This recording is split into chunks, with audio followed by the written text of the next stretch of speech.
হাভিয়ার কাবরেরার দল, তারা কিন্তু সবাই এই মুহূর্তে প্র্যাকটিস সেশনটা শুরু করে দিয়েছে। বৃষ্টি ঝরছে এখনও এবং বৃষ্টির মধ্যেই প্র্যাকটিস সেশন শুরু হয়ে গেছে।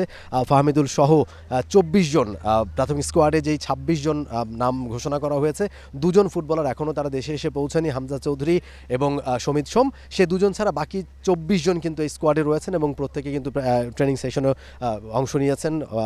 সবাই কিন্তু ট্রেনিং সেশনটা শুরু করে দিয়েছেন বসুন্ধরা কিংস আরেনা প্র্যাকটিস গ্রাউন্ডে। হাভিয়ার কাবরেরা এবং আমরা প্রত্যেক ফুটবলারকে দেখতে পাচ্ছি এখানে, যেই 26 জন, সুমন রেজাকে দেখতে পাচ্ছি, সোহেল রানাকে দেখতে পাচ্ছি, তাজউদ্দিন, তাদের দুই ভাইকে আমরা দেখতে পাচ্ছি, জামাল ভুঁইয়া জার্সি নাম্বার 6 তাকেও দেখতে পাচ্ছি, ফাহিম সহ পুরো স্কোয়াড একেবারে 24 জনের যে স্কোয়াড এখন রয়েছে, 24 জন এখানে রয়েছে, 3 জন গোলকিপার প্রত্যেকে রয়েছে এবং তাদের ট্রেনিং সেশনটা কিন্তু শুরু হয়ে গেছে।